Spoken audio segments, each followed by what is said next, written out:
I see her rolling up, Uber black Cadillac, high heel boots, and a sexy body full of tats. So, welcome back to the Now You Made It Awkward podcast. I am Shoky, and this is episode 80, because last week was episode 79, because I forgot the numbers. And with me here this week is a visiting voice, as it were, the comic relief Crusader, otherwise known as Mike, is here. Hey. So I recovered one of them. I got one.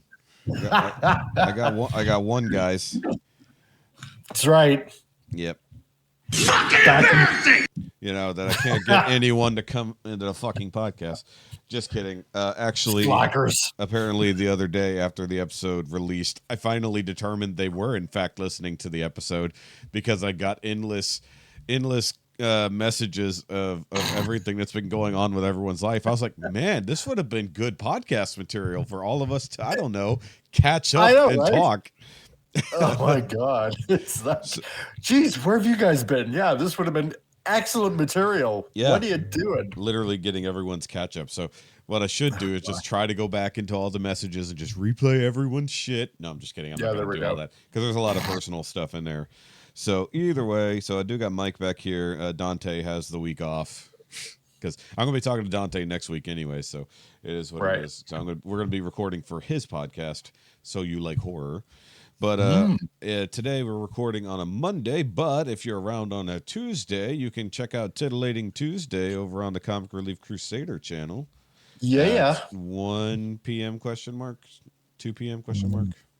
1 p.m. my time, which is Mountain, right. so that would be 3 Eastern, noon Pacific. There you go. Or 2 for Central, which is the only time zone that matters.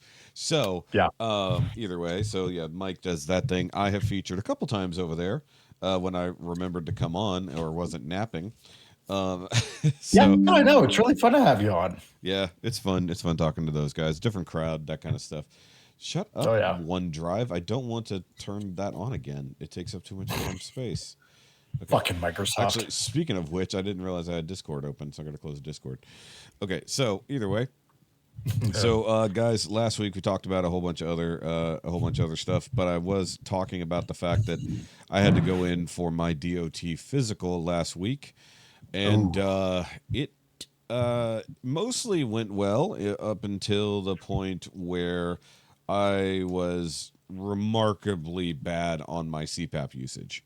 So because the Department of Transportation wants to make sure that you're not going to fall asleep behind the wheel, they want to see the entire year's record of how much you've used your thing, and I missed the mark by about 30%. So that's a lot. I only have a provisional license for the next 3 months, and if I don't comply within those 3 months, well, I don't know what the hell actually happens. So maybe they'll just give me another 3-month license. Fuck if I don't know. But they'll put you in management. Shit. No, they won't. It's like no. I failed the management exams. Don't worry about that. So if I sound any kind of rough today, my sinuses are wonky and like my soft palate, the back of my throat is like really fucking scratched up. And for some reason, like last night, I put on my CPAP, once again, trying to comply, DOT if you're listening, and it smelled funny. Like, I don't know what the hell the smell was, and it's a tube that just runs from a machine that has water in it, and it runs to my face where it blows, moist air into my lungs so I don't choke on my own fucking tongue or something, however the fuck apnea works. And it smelled funny. Which I'm like, okay, whatever, fuck it, it'll go away. It's like sometimes a scent will get in the tube during the day, whatever it might be, and it'll just blow out over time. But dude, I woke up this morning at like 5:15, which is early for me because I don't have to wake up on Mondays. And like my sinuses were just completely clogged and my throat was like this. I'm like, was whatever that was in my fucking air tube like an irritant or something? Because now I feel all fucked up. And I've taken sinus meds, I've done sinus rinse, and I swear to God, if I'm getting another sinus infection, I'm going to be so pissed because, like, and it's always in my left fucking nostril. So something's going on there, and I got you too. Yeah, because I've had that for years in my left. Yeah, right. Where it's like it switches back and forth. Yeah, between my left being clogged and my right is like clear, and then my right gets clogged and then my left gets clear. It's like really weird. Well, that usually happens because throughout the day you do switch nostrils. You don't do it consciously by any means. Your brain just automatically switches. But also, depending on what side you sleep on, the snot will move from side to side. So, like, the last time I was kind of clogged up, but it was moving still, when I was actually sick that 1 week, early January. Yeah.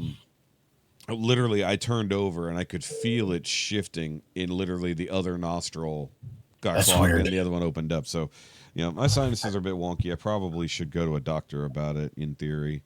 I mean, if it keeps going on, I'll have to go to like an ENT and see what's going on in there. Something's up, and I keep having like the little spot, like you can see, like right here, where the hairs are. Yeah, it's been like really irritated. Like I don't know if I like pulled a hair and like some gunk got in there or something. That could be. Yeah, and that might be what's causing all this. But this was out of nowhere. Should get one of those tools from ancient Egypt that they shove up. Except you don't remove the brain that way, I don't want to remove the brain, Mike. I want to just make sure I don't have a sinus infection. I mean, if that's just get it far enough to clean out those nasal cavities. So it should have been an neti pot. Instead, they just took out the brain. Like they're supposed to be getting out the mucus from the pharaoh, but instead they removed his entire brain, and that's not. Yeah, well, the way everything is going in society, who needs a brain nowadays anyway? This is very true because just to bring it up, the news this morning dropped overnight about how much money the government wants to secure our border, and so I mean, you being in Canada land, you wouldn't have possibly heard this, but $118 billion. Oh, chump change. And only 20 of it will go to help secure the southern border in the U.S. Oh, right. The rest of it goes to Ukraine, Iran, of course, doing other shit, and then Gaza, and just to go, Gaza. There was stuff in there about Gaza, and then so basically they're like world defense bill tucked into our securing our border bill, which by the way, they don't need more money. They just need people to do their fucking job at the southern border. That's all they need. Exactly. And they don't need to pass any new laws. It's already illegal to come into this country illegally. Weird. Exactly. That's one reason why our Texas governor has been, doing everything in his power to uphold the law, and I do support him. And good for you guys. I mean, seriously, it's about freaking time that somebody had the balls to stand up and say, you know what, fuck this shit. Enough is enough. Yeah. Do your damn jobs. Stop letting these people in. Yeah. Period. Yeah. And I love the fact that we're literally like the feds are like just standing off to the side and we won't let them get near our barbed wire fence. So like, no. Now, mind you, there's still plenty of people coming across, but it was reduced from 10,000 plus to as low as 4,000. But mind you, that's across the entire border. So just shutting down one area in Texas reduced it by half. Yep. So California, New Mexico, Arizona, still just completely fucking open, especially Arizona, where Katie Hobbs is just an absolute... I need a good Canadian word for what she is, Mike. Give me something for what Katie Hobbs is. Let's see. Fuckface. Canadian enough. Yeah, sure. Why not? Yeah. Either way, there's a plethora of words, but she's a bit of a moose knuckle. So either way, it's a fucking shit show around here. But if it works, it works. If it doesn't, it doesn't. But I'm just hoping that enough of Congress will still say, "Fuck you, we're not doing this," and not pass that ridiculous bill. $118 billion more in debt for nothing. And then you got Chuck Schumer running his mouth on MSNBC or whatever, saying it's like if we don't get the support here, we will go to war over there. It's like, wait, what? It's like if you don't agree to this, we're gonna send troops over to Iran or wherever, he said. And it was just like, so he's like, if you don't agree to secure the border the way we want, we're gonna steal the troops from the U.S. and send them to a war overseas. It's like, what the fuck is going on? what the actual fuck? Yeah. Because that makes complete sense, you know? Well, actually, that would be fine to take away our feds, send them over there, unless they're talking about taking away our National Guard to send them overseas. Yeah. In which case, fuck you, Chuck Schumer. Like, because at that point, I'd be like, okay, all of them need to quit and then continue to do their job. Well, see, on a positive note, what's going on here in Canada, because, you know, our glorious leader has decided to let in thousands of displaced immigrants from Gaza come up here to Canada. Yeah. And what could possibly go wrong with that? But, however, we have like this. They're just peaceful Palestinians, Mike. Exactly. However, we have a natural defense against that because pretty much almost all of them is like, you know, it's too fucking cold up here. What are they these literally are things? saying that. What are these green and brown things everywhere? Yeah, exactly. It's too cold up here. Nobody told us it would be like this, and we're wanting to go home. So, I mean, there's not our natural environment has actually fought for us. Well, to be fair. Well, to be fair. To be fair.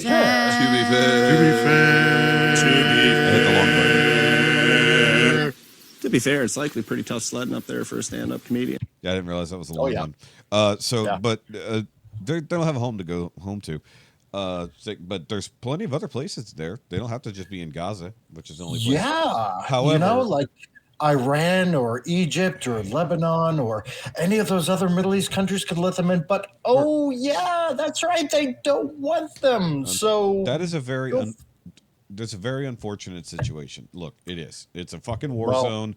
Two different countries are being destroyed one way or the other. Thousands of people are dying. It's not good. But that's what happens when you attack first and, point the finger at Israel and saying, you shouldn't have done this. How far back do we have to go for who shot first on that entire battle? Well, in this case, it's only been it's only been about 5,000 years, Mike. I mean, only. But it's okay. We can fix it with American tax dollars. Exactly. That's okay. My gas doesn't cost enough, and my bread is still available. So as long as those things are true, it is what it is. And Texas is working on seceding. Yay about that. It won't happen, unfortunately, because there's too many things.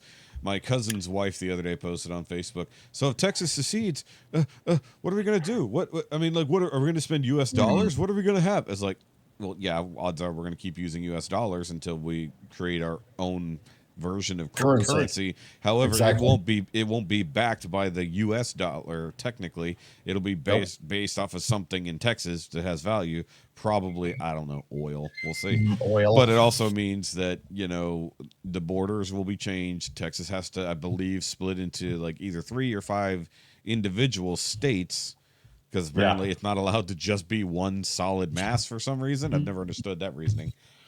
And then they're like, well, but what about all the other stuff? Like, will we need a passport to go into other parts of the country? I was like, well, you don't even need a passport to go to Mexico, really, or Canada. Most places you don't have to. If you're from North America, you generally just need your ID. You don't need a passport.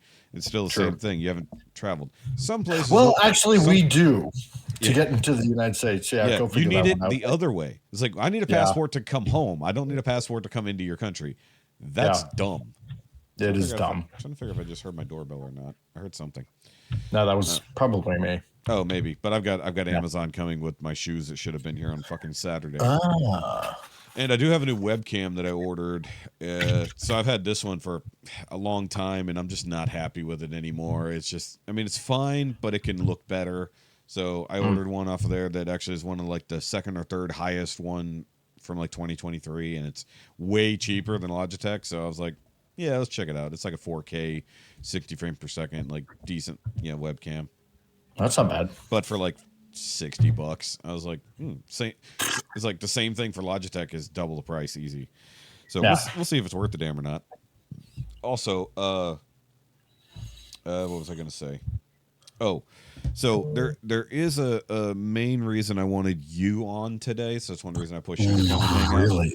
Yeah, because I've had Cool. a topic I wanted to talk about for like weeks, and just we have not been able to get to it because we're usually talking about other shit.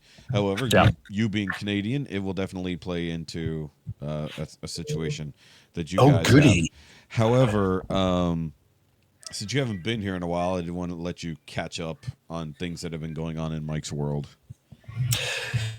Yeah, well, oh my God, so many things.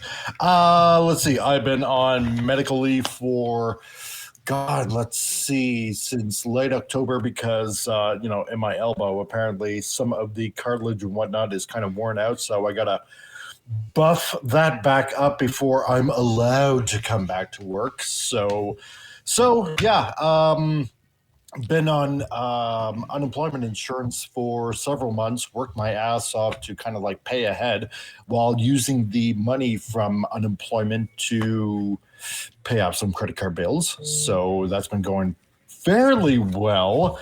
Oh, yeah. And then also, I was picked by Numeris, which is kind of like the equivalent of, your Nelson ratings Okay.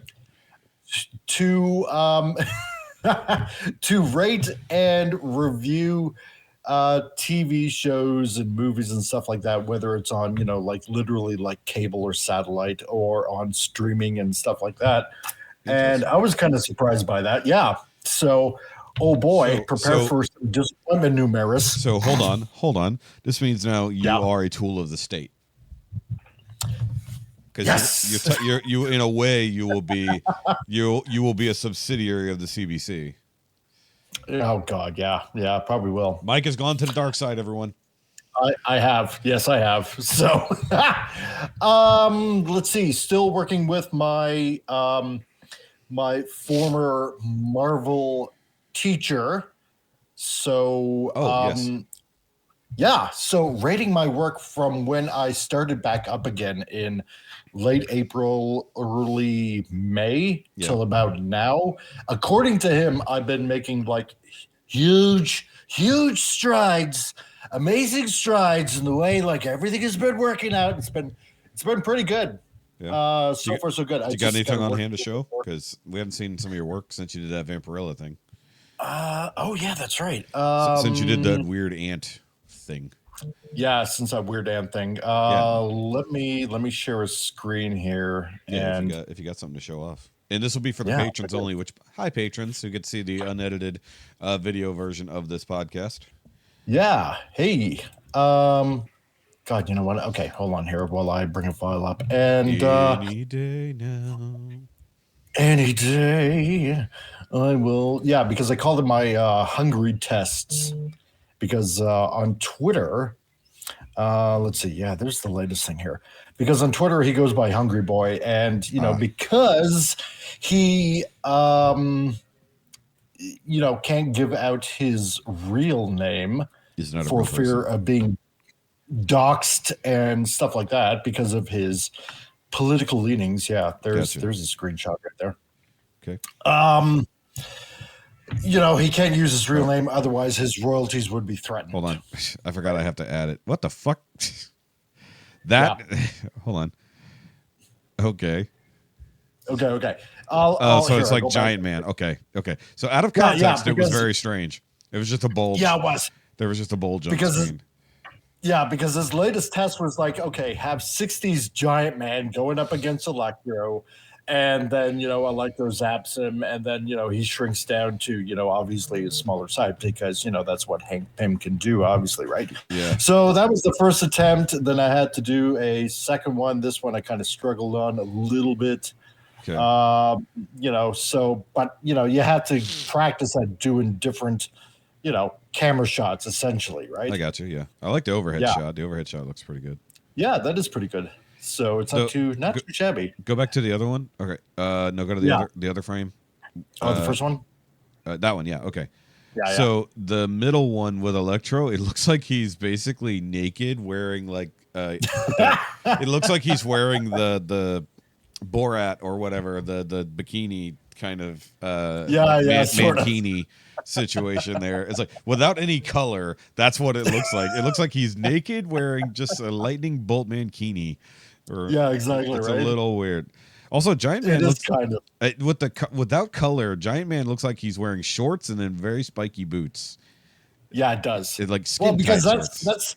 that's kind of what back in the 60s, like way back in the 60s, that was his costume. I had to do a little bit of research on that, right? Yeah. So, but the third one, I kind of particularly like.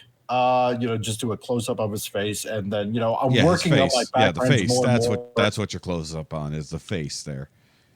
Yeah. Yeah, sure. And then I'm working on my backgrounds as well, and and then the third shot. So but I have to do 3 panels on a spread like this. Yeah. Right. Yeah.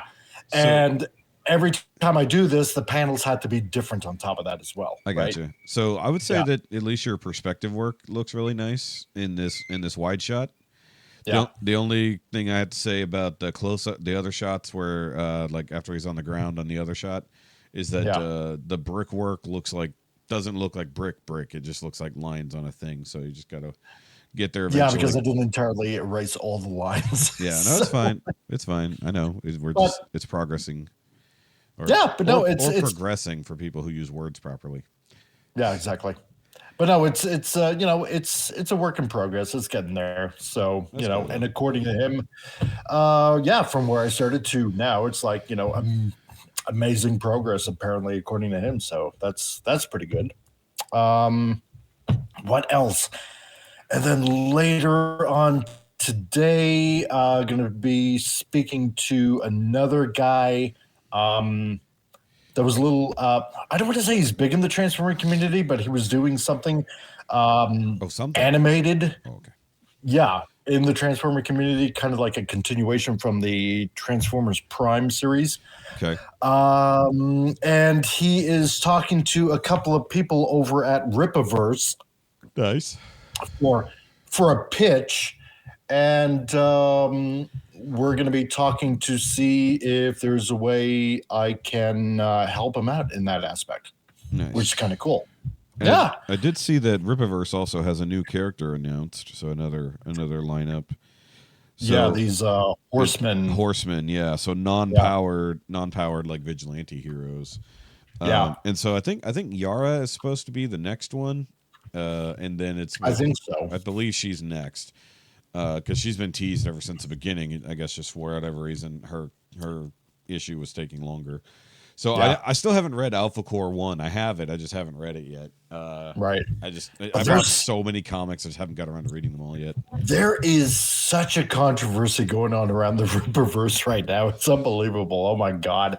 The infighting between Ethan Van Sciver, who does Cyberfrog, and Eric July with Rippaverse, it is a huge feud that's going on. Are they really feuding? Because I know there was some shit, but I couldn't tell if it was real or not. Well, because it was found out that Eric July in his ISOM comic, he was using like 3D model assists in doing his comic, right? Okay. Especially in the second issue.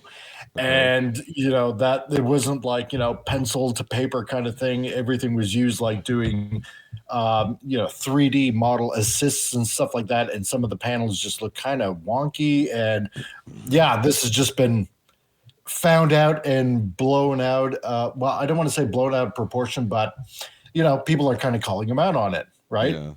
And it's like, okay, well, whatever. I don't have time to get in the middle of this schoolhouse feud kind of thing. It's like, you know what? I don't care. Just put out your books like you say you are, because I know Ethan Van Sciver is like kind of, says he has like all these books coming out, but, everybody's like waiting over a year for them or whatever. And, Eric July is constantly going on YouTube and talking about this and that. It's like, you know what? First of all, if you two guys have enough time to make a whole bunch of YouTube videos, you could be using that time to be pumping out comics like you say you are. Yeah. It's basically it. That's the way I see it, right?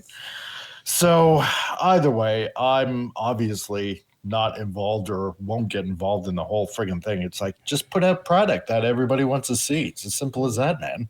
Yeah. See, I didn't even know about that. That's pretty bad. And like I'm seeing here, at least on Twitter for the last day or so, he's been making fun of the Horseman idea. And saying it's Horseman. Horseman. It's like Horseman. Yeah, it's not. And Eric literally says it's not pronounced like horseman. It's pronounced horseman. It's like this fucking stupid. Yeah. So he's just whatever. Shit. Semantics. I don't mind Ethan when he's talking about other stuff, but I don't want him feuding with Eric July. It's fucking retarded because they're both doing their shit. Is like, and they keep signing on really really good people to the Rippaverse. So it's like, shut the fuck up. It's like, you know what? It's like maybe Ethan. I don't want to say Ethan's jealous, but like it's just whatever. Well, here's the thing. It's like, and this is what I've been saying for, I don't know, over a year, right? With all these independent comic creators that are out, it doesn't matter if you're part of Comicsgate or anything like that. It's like, look, if you're planning on taking Marvel and DC on, for all the woke crap that they're putting out lately, then band together and just put out kind of like what Image did. Yeah. Do it under one banner and take them all on. I mean, Image is still around 30 years later, and they're still pumping out issues. So, and not to mention they're doing some other stuff here and there, like not just their own characters. Like they picked up some other people, because basically, like the new Transformers comic is Skybound, but that's a chunk of Image, right? Yeah. Yep. Yeah, I also got the latest Transformers comic. I haven't read it yet, so it's still sitting there. I haven't got it. But Cobra Commander was fucking crazy. That was good. Yeah, I really do. We haven't been able to talk about it at all because I haven't been here. But I'm just enjoying the Energon verse, as they're calling it. Like Duke was pretty good too. Duke was good because I like the idea that he's not being taken seriously after getting shot down by Starscream, and now he's doing whatever until he eventually finds his way to G.I. Joe, wherever. Because I think G.I. Joe #1 is coming soon. I hope so. Yeah, as far as I know, because they have the dates usually at the back of the comics, and they're usually teasing the next thing. But I think after they left off with Prime attaching Megatron's arm to himself to continue to fight, that was pretty fucking crazy. And then we find out that Megatron has been in Cobra Law's hands for a while, which is nuts. Which means Megatron came to Earth early, so they're borrowing some stuff from the movie, from either movie or it's all part of the Allied continuity, or aligned continuity. Sorry, allies mean something different now. Yeah. So I mean, it's interesting to see a retake on all these things, and like I've been saying for a while, if they have the rights, they need to bring in Mask at a later date, as basically the way like Mech sort of had their thing in Transformers Prime, where they had Cybertronian tech and did what they wanted to do with it. So basically the reason why the vehicles like transform and the people have the thing is because they were trying to imitate Cybertronian technology. That would be awesome if they manage that in these comics. I don't know if that's possible, but I think it would be great. It would be pretty cool. I mean, considering that it seems like Hasbro is wanting to keep some licenses together, and then again other licenses they're selling off. Like ROM and Micronauts have gone back to Marvel now. Yes, not that they're going to do fuck all with it, but it's there. Yeah, exactly, right. Which is kind of disappointing in a way, but it's like, you know what? I'm thinking ROM is probably more of a fit for Marvel than anything else, and Micronauts as well, right? So that's okay. Yeah, but here's the disappointing thing, right? When you think about it, it's like because I mean it was all, and IDW kind of did this correct, because it was all under like a Hasbro banner of sorts, right? ROM and Micronauts and Mask and G.I. Joe and Transformers and all that kind of stuff. But the disappointing is like selling them off like that. You won't see, and you haven't seen this in a long time. You won't see crossovers like this anymore, right? Yeah. Like, for example, back in the 90s before Disney bought Marvel, and I mean Warner Brothers had DC for like the longest time. They were still having fun doing crossovers, Marvel versus DC kind of thing, right? And then back in the 90s, they did the whole amalgam universe, right? Which was fun. Some of it was a bit crazy, but you won't see that ever again. Yeah. Never. Yeah, I agree. And it's disappointing. Let's see what else has been going on. YouTube channel has been doing pretty good. So far so good. Up to like 873 subscribers, and that's like 2.5 years now. I mean, who would have thought that that a bunch of people would be listening to what I have to say? It's rather crazy that this all has kind of happened, right? So that's a good thing. You got a bunch of people listening to you, and it's nice to know that a lot of people are pretty much online with everything that you have to say, especially what's going on in the entertainment industry, whether it's comics, whether it's movies or TV shows or anything like that. Because you find out that there's a lot of people that hold the same views as you do, and that you're just not a lost voice in the crowd, which is great. God, what else has been going on? Christmas has been okay. I got a few figures on the way, like some of the X-Transbot stuff, Runabout and Runamuck, and Long Haul, and then eventually First Aid should be coming out hopefully before Chinese New Year. So I'm waiting for that to happen. And same old, doing a bunch of research for Keith and stuff like that. About that. Nah, it's all good. Yeah, nothing like your body deciding that it wanted to do something that it should have had all day to do, and doing it right now, and then nothing like running out of toilet paper in a dire situation. So yeah, damn. Not to be gross. No, well, you got to drain the main vein, so that's the important part. Not the vein. It's a problem. Well, yeah. I had to drop off the pool at the kids. There we go. Said it that way on purpose. So either way, not to be gross. This will be edited out. No. So it's fine. Yeah, definitely. But what I did want to ask you about, I don't know if you talked about it while I was gone or not, but what happened with your dad and his condition? Yeah, because while you were away, I had somebody drop by to pick up a book. So okay, that's all going to be edited out anyway. So. Probably. Yes. Oh yeah, more than likely. Yeah. So Dad had to go into the hospital around. God, I'm trying to think now. Late November-ish, I think it was. Frank, it's almost hard to remember.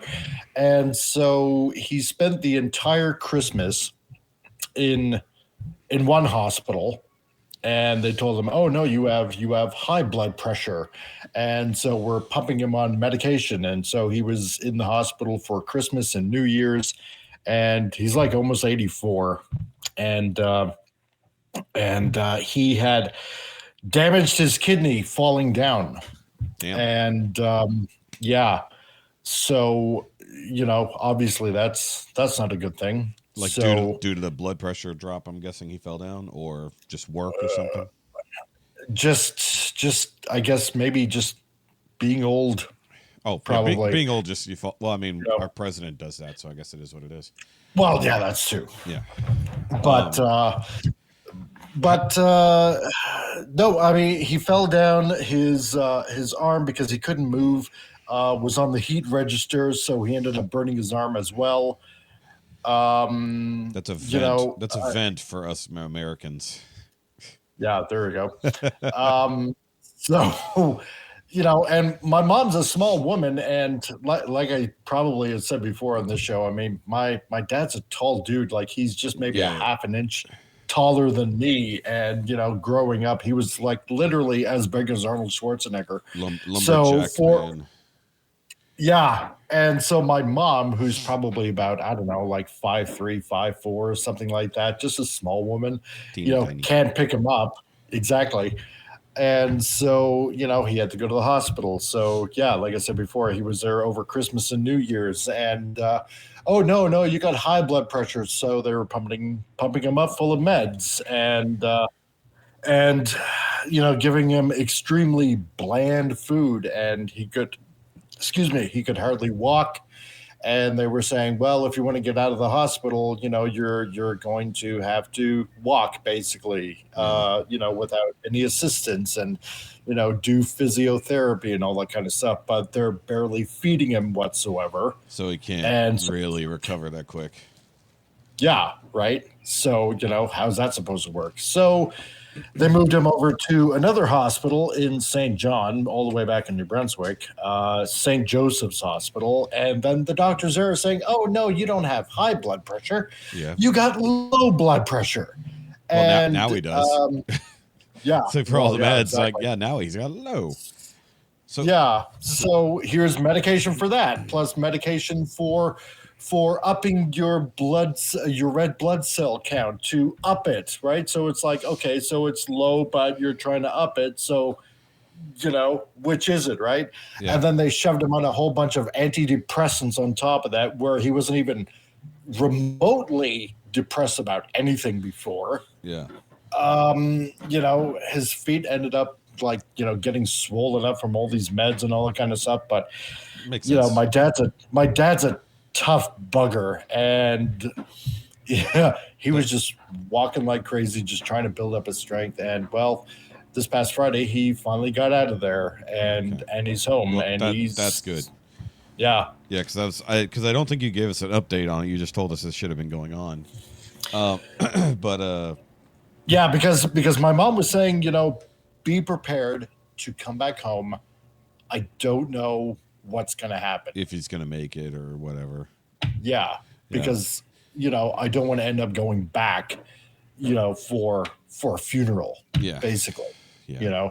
And so my head was all over the place. Yeah, and this is something that has kind of been going around, as we discovered in our emotional catch-up moments in the chat.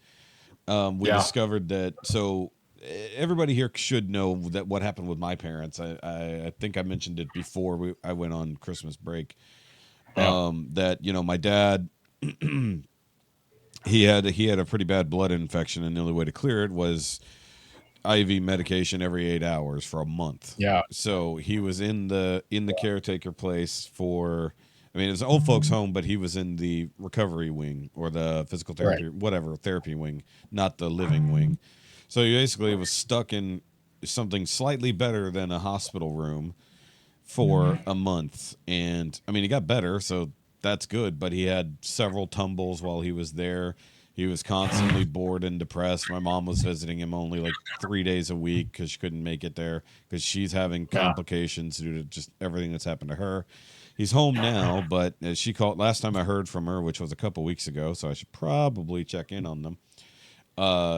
He was just being a ridiculous handful. Clearly he wasn't eating enough while he was there just because he was depressed. And so he's been eating everything, and it's just which he was bad about anyways. He was real bad about eating just all the stuff in the house. Right. So he was bad off. I mean, my mom is still bad off, but I mean, on top of that, and I don't think I'm speaking too far out of school, something happened with Sean's mom a few weeks ago. He hasn't really talked about it much in the main chat, but he and I have been talking about it. Unfortunately, she had a heart attack and a stroke. Oh, no. And so they've been dealing with that, and they want to do surgery. She's going to need some pretty hefty surgery to deal with it, and they want to put her in physical therapy to make sure her body is strong enough to survive that. Yeah. And it's been really stressful on the family, and of course on her, obviously, and her hospital care has not been stellar from what he's mentioned. So, and I was I'm completely not unfamiliar with that, because when I was in the hospital last year, I was like, is anybody ever really going to come and check on me if I need something? Yeah. And, they were coming in just to get my blood work and whatever every few hours, and that was it. It's like, otherwise I was just left the fuck alone as like, Yeah. It was the same thing with my dad too, right? It's like, is anybody going to check up on him? Because I mean, my dad couldn't exactly, while he was in the hospital, get up and go to the bathroom, for example. yeah, Right. yeah, And so unfortunately, and he found this like extremely demoralizing, yeah. but and sorry to get graphic, but essentially he had to shit himself. Yeah, yeah, and that's ridiculous. Like my mom had that happen while she was in the hospital briefly, because my mom was in the hospital, and then my dad went in the hospital like immediately after she got out, and like she had a bad accident. Like, so since my mom's stroke, she can't really feel when she has to go. She just goes on like a timer, basically. Like, I've had a lot to drink, I should try to go to the bathroom. Yeah. But she just had no control and just pissed everywhere, unfortunately, on herself in the bed, everything like that. And, right. But I mean, once you get past a certain age, that becomes reality no matter what. And unfortunately, and if you've had multiple strokes or other type of neurological problems, or just have no strength left at all because you haven't taken care of yourself most of your adult life, then that's what's going to happen. However, given all of these things that have gone on with all of our parents, and unfortunately, and Dormammu shared that he's got some family issues going on as well. So, or had, I forgot exactly what he said. I know because his dad passed away from COVID not long ago, and I think he's got some aunts that aren't doing great at the moment, if I recall correctly. Either way, I don't want to speak too far out of turn in regard to that, but older people do be sick, apparently. But I wanted to bring this up since I have a Canadian here. Okay. Because you guys have a program, generally speaking, state-funded, if I'm correct, called MAID.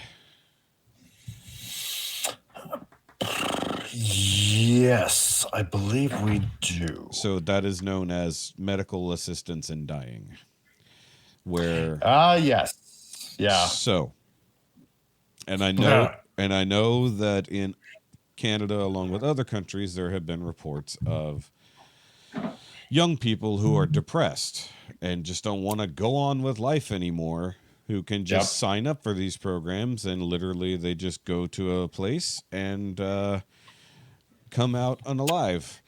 However, off themselves. Yes. So what I wanted to talk about with this was the concept of euthanasia. And this is a really hefty topic, guys, and I've been wanting to talk about it for weeks. If anybody listening is not comfortable with this concept, or you just don't want to face anything like this, by all means, I welcome you to check out now if you don't want to listen, because I really kind of want to get into some really tough conversations about this, given, well, the world we live in and circumstances that we're finding ourselves in, as it were. Yeah. So when it comes to the idea of adults being ill or whatever, we've had the idea of euthanasia or medical assisted suicide for a long time. I mean, Dr. Kevorkian kind of made it famous, even though, it existed prior in rarities, but that was kind of a big open deal, right? Yeah. And kind of the joke, oh no, we're going to Dr. Kevorkian this guy, is like whatever. But Dr. Death and stuff like that. And even doctors accidentally killing patients, if we're going to go back to like Michael Jackson with, that was accidental assistance in suicide. Where he gave him the wrong drugs, basically, and just like, whoops, didn't mean to kill Michael Jackson. Or did he give him the wrong drugs? Supposedly. Either way, allegedly. There we go. Yeah. Allegedly. I need to get an allegedly button. I got to remember to write these button ideas down. However, the question would be, this is to everyone. You can comment down below or write into the email at the NowYouMadeItAwkwardMail@gmail.com. In the description down below, so you don't have to remember that. What are your thoughts on people being able to just go, I'm done with life, and just checking out in a quote-unquote legal manner? Let's say it is legal. Let's say specifically it is absolutely legal. Yeah. How do you feel about it? You know what? Wow. Here's the thing. First of all, I don't believe that there's no such thing as coincidence. And that being said, because it's very odd that this topic comes up, because while my dad was in the hospital, and even 6 years before that, when they were giving him, quote unquote, medication to keep him alive, he was saying that, and this is my mom telling me, that he felt like he just wanted to die. Right. Yeah. And the weird thing is that, it doesn't, that being said, it doesn't sound, oh God. Okay. How should I put this? When I heard my mom say that my dad was saying this, it sounded completely out of character for my dad. Yeah. Because, come hell or high water, whatever came his way, my dad just, pulled up his proverbial bootstraps and just did what needed to be done. Yeah. Right. Doesn't matter if it was like family matters or at work or, anything. Yeah. And for my mom to say that my dad said that, it sounded completely just not like him. Yeah. Completely out of character. And thinking about this, because, we all got mom and dads out there, and we don't want to see our parents go. We know that obviously everybody gets old and everybody passes away, in their own time. And most of the time that's just, natural, or it's by, some accident that happens, and we can accept that because that's just life. Right. But I don't know. And I can understand that some people can be in so much pain that they just want the pain to stop, that the only way out of it for them is to just end their life. And or people can be so depressed and so down that they commit suicide. I've felt so extremely bummed out that, it teeters in the mind, that, maybe it's like the whole, It's a Wonderful Life scenario, right? Yeah. With George Bailey. And it's like, maybe it would be better off if I was just never born, kind of thing. And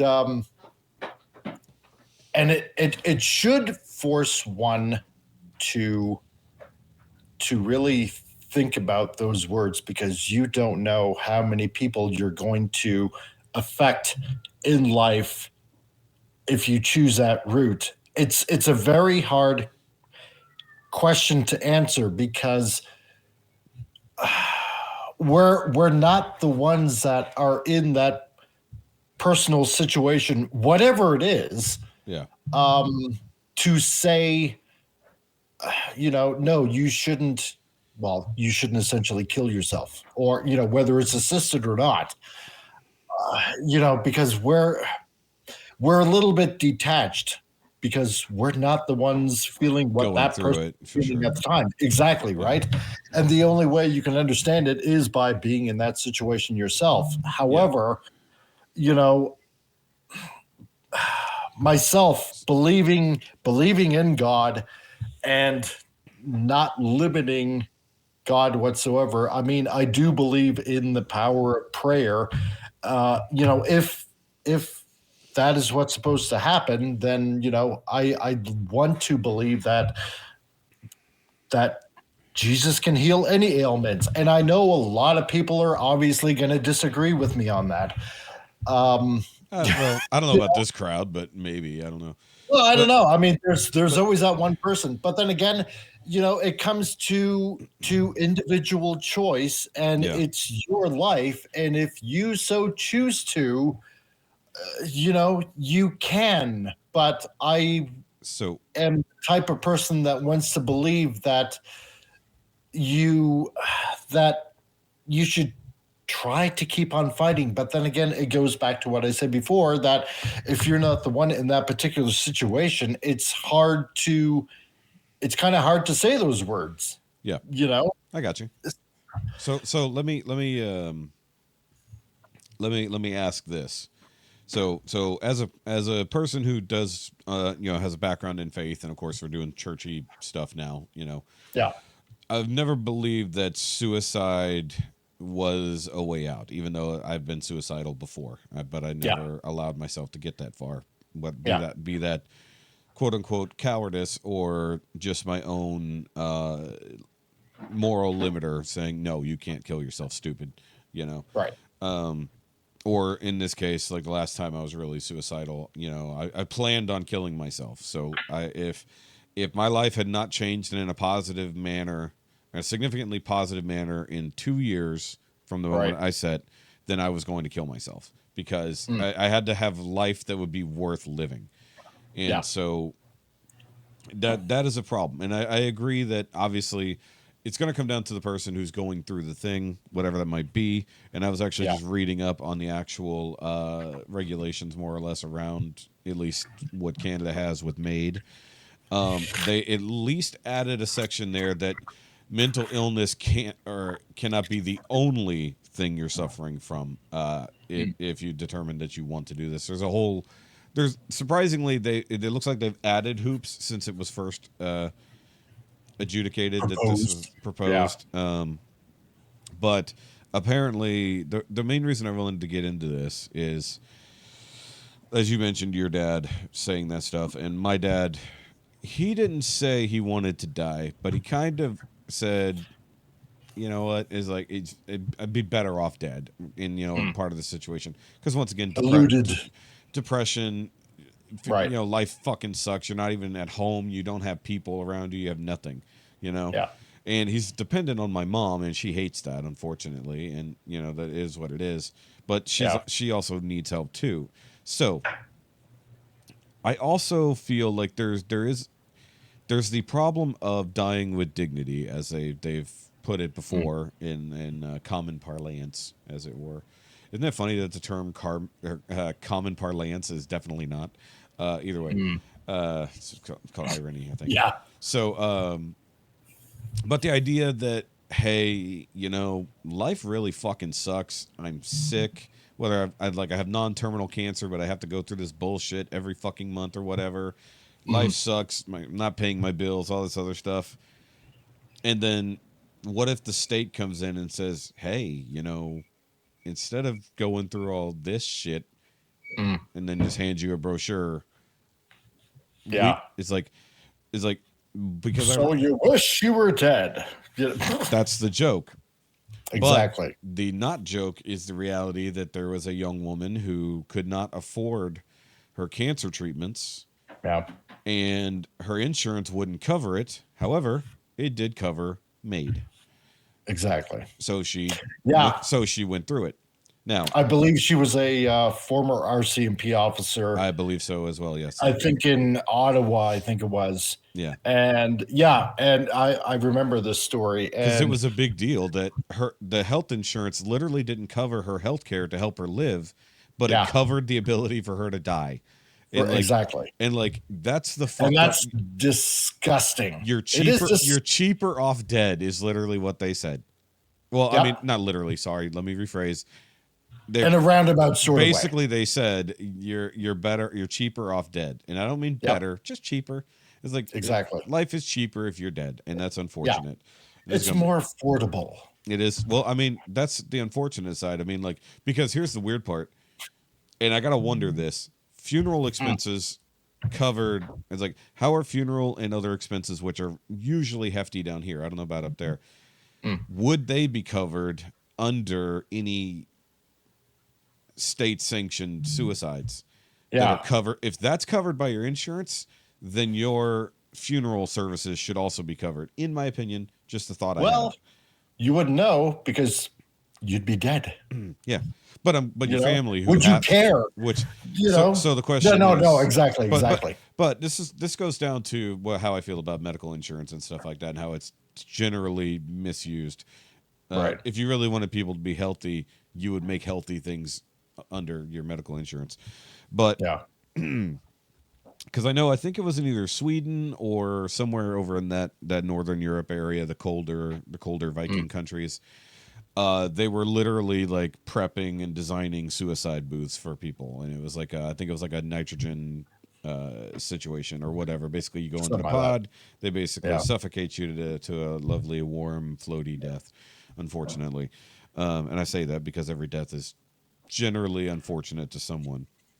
Yeah. To someone. I'm not going to say everyone, because bad people also die. So, but someone might care about them either way. But so here's my question.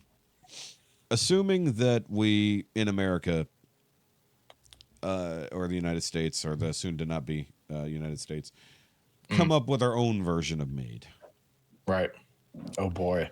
One, we have a lot of people. Two, yeah, they would likely leave the mental illness section wide open, if I had to guess. Oh yeah, because mental illness is not really a thing that we deal with here like we should. But my question would be, if we started allowing people of any age who are just depressed, especially say like transgender people who have gone through a lot of bullshit and like their surgeries to do everything, they're still depressed, now they're in a lot of pain, they have constant infections due to everything that happened, and they just say, you know what, maybe this body wasn't for me after all, the best thing I can do is end my life. Off myself. Yeah. I was going to say it nicer, so yeah. It's like I thought off myself, so I said it nicer. You didn't. Yeah. Either way. But my question is, once you've really opened the gate on euthanasia so that people have the ability to just basically, life sucks, or, I mean, like, yes, I agree with the life is really honestly horrendous. You know, say like your dad never made it out of the hospital, never could get back on his feet in a literal sense. And everything's going to suck. It's going to be a massive drain on your mother, all this stuff. Maybe that would be an option if he was a person who was morally okay with it, right? Because clearly it's not. There is a legal section to it, or else there wouldn't be a law about it. But the moral end of it, I think, is where we all kind of start tripping over ourselves, because, yes, you should be able to determine that your life or death could be better. But at what point does it get handed to someone else to determine these things? Yeah. So say, you know, and like at one point when my mom was like, literally, we thought she was done for. She gave me medical power of attorney because she didn't trust other people. Now, she's since revoked that because we got into an argument, but it is what it is. If you have a state or a province or whatever that allows for the ability to kill yourself, however, you no longer have your own medical power of attorney, we're really not that far of a skip from, well, she'd be better off dead. Yeah.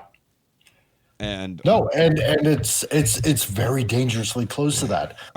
Because I feel like that's a gate that they're just waiting to swing wide open. Because at that point, then if you don't have someone, like say your children are not around or they've disowned you or something, and you are in a similar situation to your dad, maybe your wife's not there, whatever reason, and now you're really shitty. You could be helped. But it's going to be long, arduous, painful, expensive.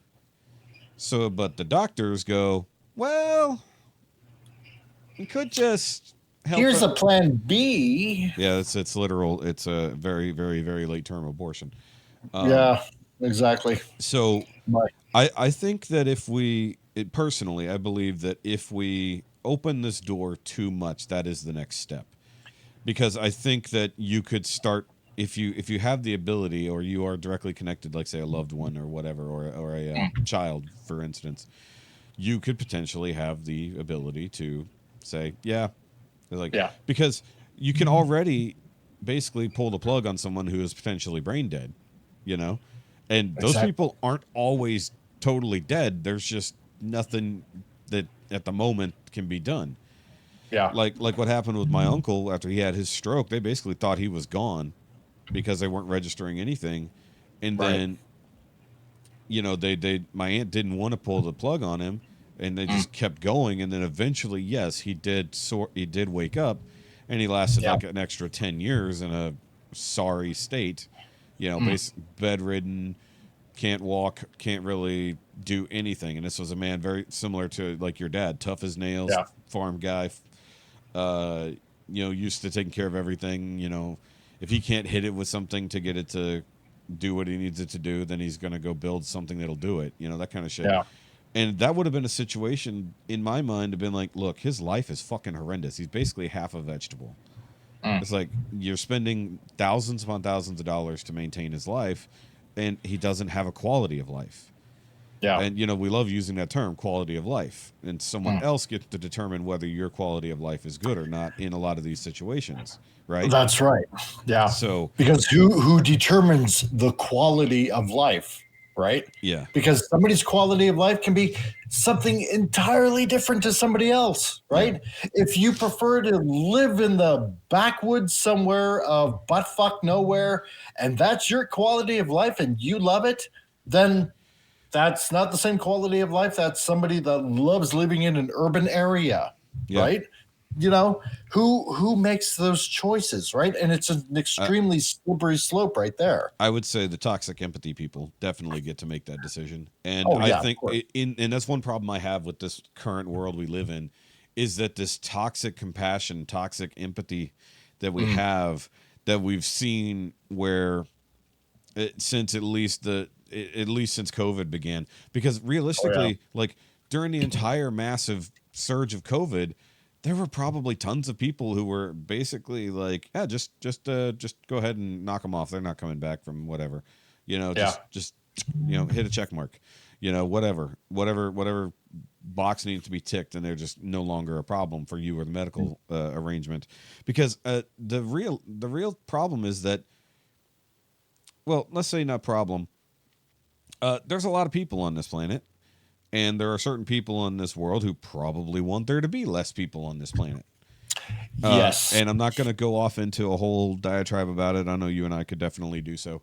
But I don't put it shit past them to also say, hey, let's just talk people into killing themselves. Let's put them in such a depressive state and such a ill manner of living, through food or drugs or whatever we convince them to do. Because they're so anti-human, basically. They're very anti-human. Whenever you hear them talk. So obviously they're going to push stuff like that because, they don't care. Yeah. They're living their cushy life, well, what are we going to do with all these useless eaters? Because, most of them, because this is what I think, that with every little scare that goes on in the media, right? Whether it's, whether you want to believe it or not, with this whole, COVID scamdemic thing that happened, or whether it was, I don't know, let's say Zika or SARS, or whether it's like threat of war, whether it's, like the you hurt my feelings tranny issue, or, whatever. It could be anything. It could be anything, literally, right? Yeah. And I think that they go ahead and they kind of, in their own kind of way, tally who is for rationale and life, and who is just a sheep, and well, they have a very easy way to tally. This is called Facebook. Well, yeah, that too, right? Facebook tracks the people that they want The people who Well, are on exactly. this, people who are going along with their plan, and the ones who aren't. That's easy. And yeah, and I think, well, okay, first of all, getting back to the whole MAID thing, like here in Canada, yeah, because when that police officer called, about her benefits and all that kind of stuff, and then them suggesting, well, you could just do the whole assisted suicide kind of thing. I mean, it's first of all, it's pretty bad when a government official is suggesting that, instead of all these benefits that you may or may not have or something like that, you can just do assisted suicide, because all she wanted was, one of those chairlift things that go essentially up the stairs. You were upstairs, and that's all she needed. That's all she needed, right? She could live comfortably otherwise, well, relatively comfortably, as it were, but that's all she needed. But no, they wouldn't pay her for that. They would pay her to basically off herself, right? Now, it's pretty sick when a government is suggesting, well, and Trudeau's government essentially did this like a few years back, even before that, telling the veterans, well, we don't have enough for you to take care of you, right? But on the plus side, you can go off yourself. You can go into, and basically, kill yourself, with doctor-assisted suicide and stuff like that. I tend to believe that, as one that believes in God, as one that believes in Jesus, that the most precious thing that a human being has on this planet, whether you're good, whether you're evil, whatever, is the precious gift of life, right? Yeah. Because that gives you, free will and the freedom of choice. Those are the two absolute freedoms that you have: free will and the freedom of choice, what to do with your life. Now, what you do with your life is entirely up to you. Yeah. And to throw away, and of course, like I said before, I'm coming at this from an ecclesiastical point of view, to throw away that precious gift that was given to you is such a waste, because no matter how dire the situation is, there should be, proverbially speaking, a way out of it, right? Yeah. And if we didn't have, and we really don't have a healthcare system anymore, whether it's in the States or in Canada or wherever, we have a care system, because it was quite apparent for the past few years with my dad that it's essentially a revolving door industry when it comes to hospitals, right? Yes. It's like, oh, you got something wrong with you? Well, then, here's a pill to make it better. And my dad was feeling so crappy after taking, I don't know how many freaking medications, that, like I said before, he literally felt like he wanted to die. Right? Yeah. So if you're feeling that shitty about yourself, first of all, take a look at your medicine cabinet. How many pills are you popping, and then wondering why things don't function the way they are? Just well, one. maybe because they're yeah.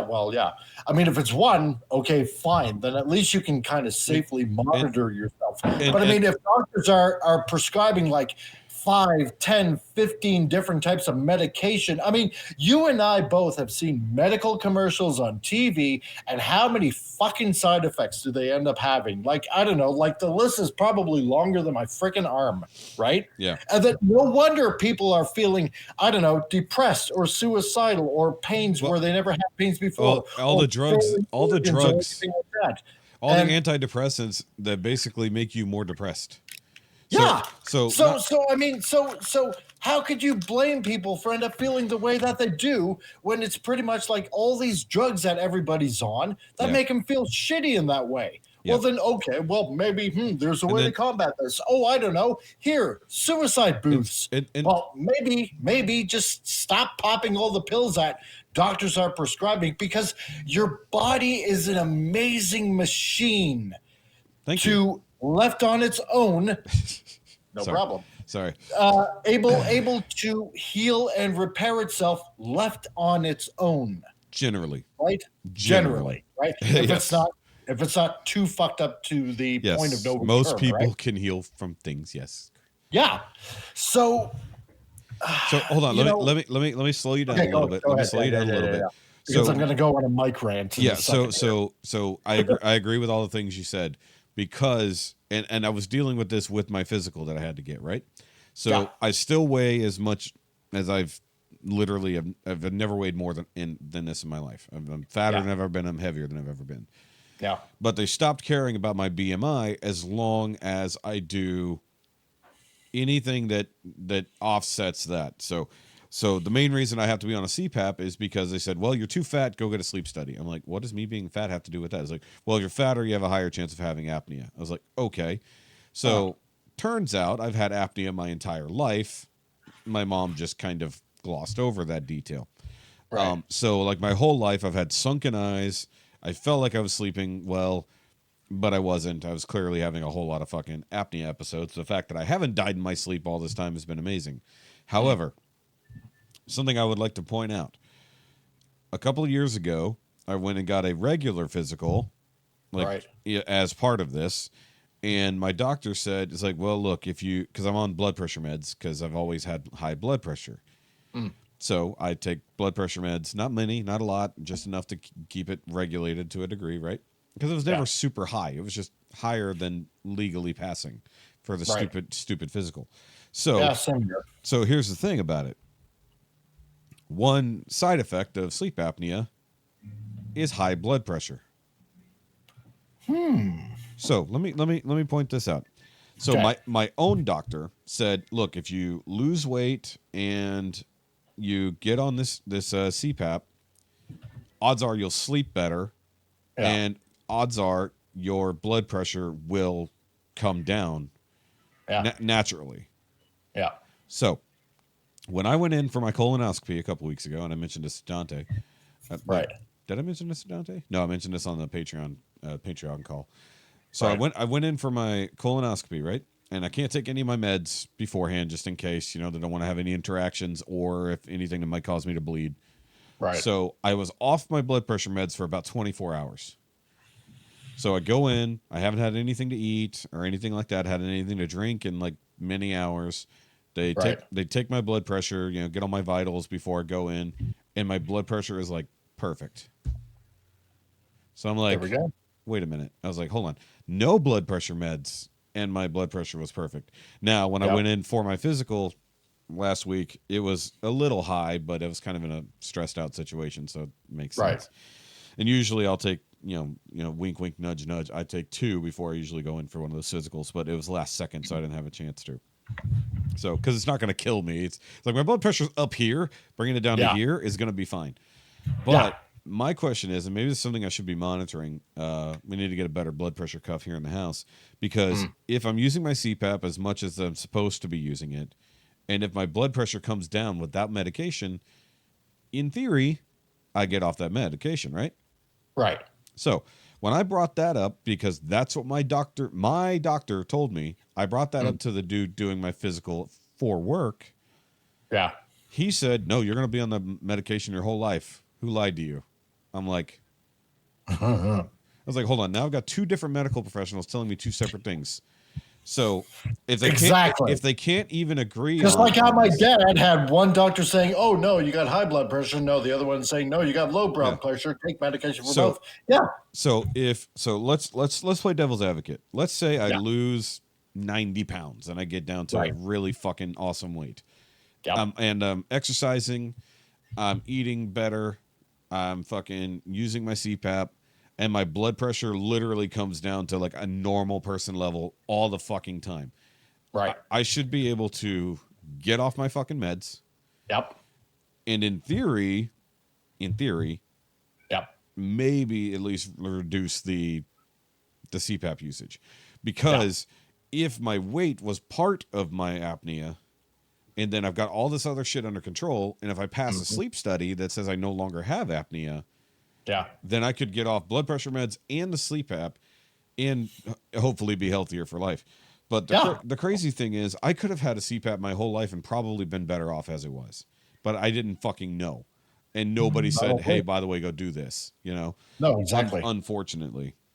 See, because the more I think about it, because I mean, I put on some weight and I got high blood pressure myself too. Yeah. And then last year, or actually, I think the year before, when I lost a bunch of weight. You lost weight. Yeah, you lost weight last year. I remember. My blood pressure was lower, right? Yeah. And unfortunately, I gained a bunch back, right? But here's the thing, because I'm thinking, and I don't know why I didn't think of this before, because the more weight we put on overall, right, what you're doing is you're creating pressure on the blood vessels, right? With all the fat, that's creating the high blood pressure. Yeah. So you lose the weight, and then you're going to open those vessels back up, lowering your blood pressure, and you're much more healthier. Correct. But no. The idea. Let's pop a bunch of pills. Yeah. So and instead get it lower. And this is where I go with my whole: if they cared about me being healthy, if they wanted people to truly be thinner and healthier, your medical insurance should cover gym membership and a nutritionist.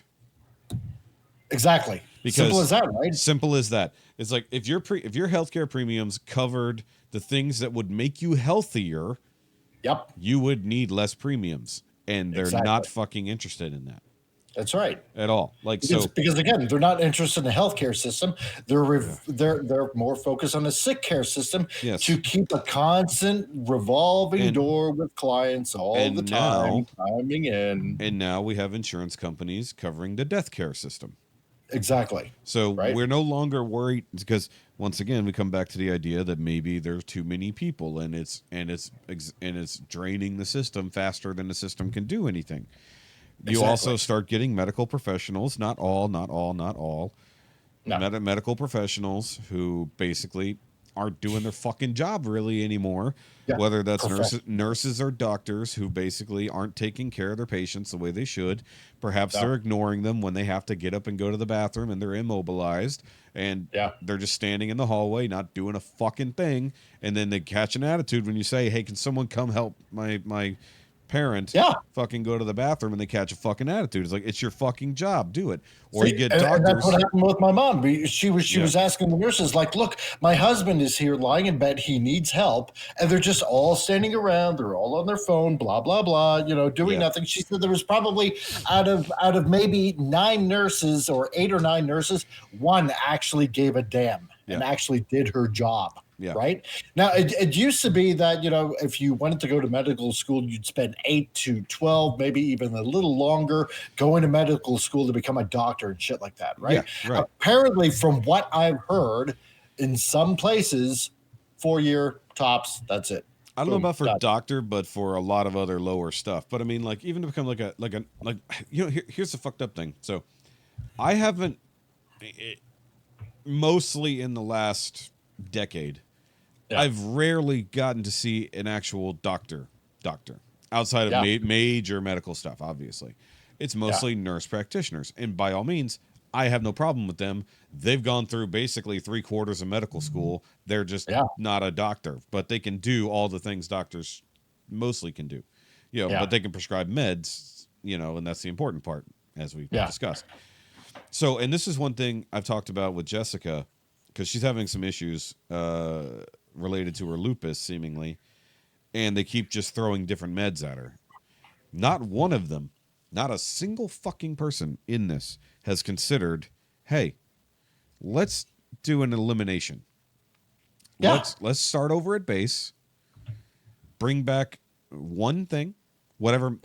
And I said this about food, because we both need to lose weight. We need to do an elimination diet, start over at carnivore, and work our way back. And if she starts showing improvements by eliminating things like bread and other things that they've said that she's probably allergic to, like they said she has a gluten allergy, and we have a problem with bread in this house, if I'm honest with you, especially cheap bread. So coincidentally, when we started getting some cheaper fucking bread, she started having more reactions. So, and one thing, and I know that these aren't blanket situations for people, but if you're familiar with Michaela Peterson, Jordan Peterson's daughter. She had, actually, the entire Peterson clan has horrendous autoimmune problems. And for her, going into her lion diet, as she calls it, cured most of her debilitating and deadly problems that she was having. Yeah. And it was just a change of diet. Got off of most of the medications, even the fucking SSRIs, all of that. Got off of everything. Her body started functioning properly. It stopped eating itself, which was what it was doing. It was eating her fucking bones. So she had to have a hip replacement at 16 because her hip just completely deteriorated. Yeah, think I heard her about that. ankles also. And like now she's a almost perfectly healthy 30-ish year old. If I had to, I think she's like 28, 29, somewhere there. And same thing with her parents. Both of them also had horrendous fucking problems, which is weird. It's like they're not related, but they both have horrendous autoimmune problems that were fixed by diet, not medication. Like Exactly. now probably still managed with some medication, but diet, exercise, eliminating things that are clearly bad for you. Yeah. Whether that's glutens, whether that's fucking poisons in our fucking food, especially when it comes to breads, or fucking seed oils, which cause massive inflammation, which so many problems of normal everyday people come from just inflammation and pain, and it's caused from bullshit that you're eating. But then, so imagine you're so fucking unhealthy because of the way you're eating, you don't have exercise, you start developing all these fucking problems, you've got diabetes, because look how many people just change up their fucking diet and exercise, and their diabetes disappears. It doesn't it's like that's all you got to do. That's not physically possible, but it does it anyways. But what it does. But what I'm getting because, like I'm saying, the body will end up repairing itself, right? And usually, that's why it's to a such degree. to a degree. But or you balance out the things. There was a guy. Yeah. Oh, sorry. Yeah, go ahead. Well, I was going to say the other option is basically you've eliminated the things your body can't eat or can't process. Right. So it doesn't, the thing that you're lacking, say like your pancreas sucks and doesn't do its job anymore, you eliminate the things that your pancreas has to overwork for. Yep. So you no longer have that fucking problem anymore, and you maintain your glucose levels through what you're eating and what you're doing, so that you are self-regulating even without an organ that's meant to do that, without medication. Now, because what ends up happening is that stuff like your liver and your pancreas and stuff like that. That's why we really don't need to eat as much as we think we have to, right? Because what ends up happening is the organs such as the pancreas and the liver and stuff like that, which is generally for insulin control in the body, it ends up being overworked. Yep. Right? When you're constantly eating breakfast, lunch, dinner, snacks in between, and all that kind of stuff. Cokes, and if you don't coffee. sleep, and if you don't have a healthy sleep routine, then you're overworking it. And that's why also on top of that, intermittent fasting helps a lot. Yeah. Right? As long as you don't binge on the other side of that like I tend to do. Exactly. Yeah. I just finally after and this is kind of good that we're touching up after so many months, because remember months ago I was talking about this one old guy that I'm doing this website for, and just constant revisions here and there. Finally done the website as of last week, right? And he is starting here in this town a family health ranch. Right. Okay. And this guy is like 84 years old. He is as spry as anybody in their like 30s or 40s or anything like that. 84. He's almost 84, I should say. And the information that he brought me, and he's starting. He's going to be starting these classes and teaching people like in groups of 7, stuff like that. It's a big long program to get into. I get you. Basically, healthy living and taking care of yourself proper.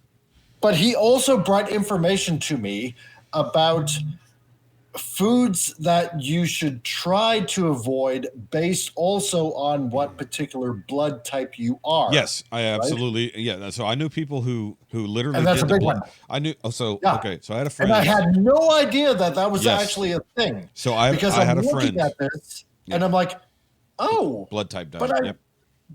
Blood type diet. Yeah, and it actually works. Yeah, but is it? It now, does. Once again, not all solutions for all people. But I had a friend. I had a friend. Shout out to Z. She That's her nickname. That's not a trans thing.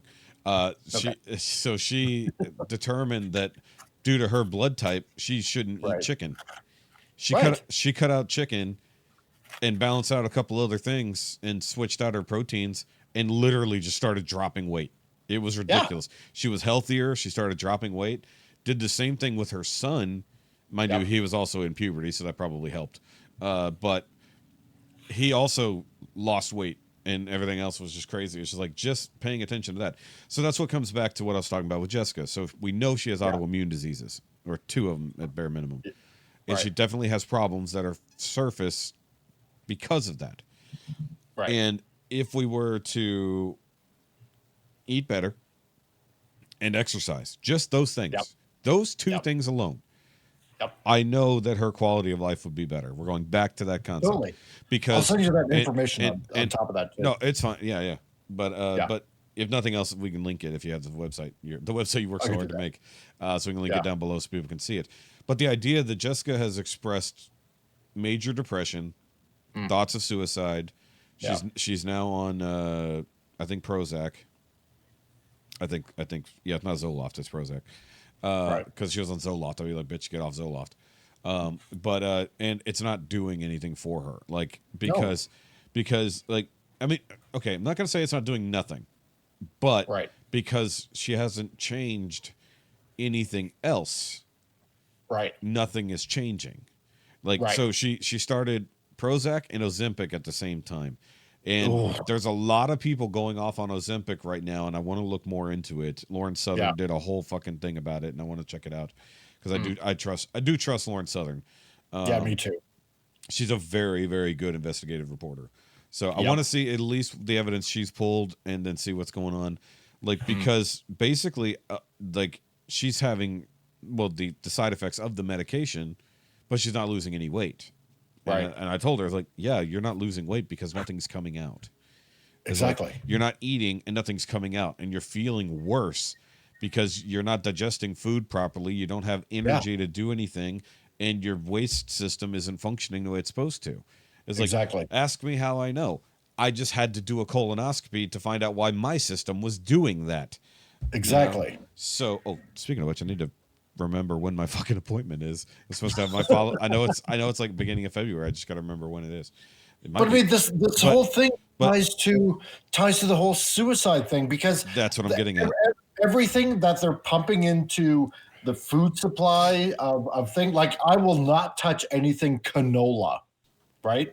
Rapeseed, genetically modified rapeseed, forget it. Do not touch anything that has canola in it. Yeah. But with everything that they're pumping into the food industry, and I think you guys actually have it worse in the States. We do.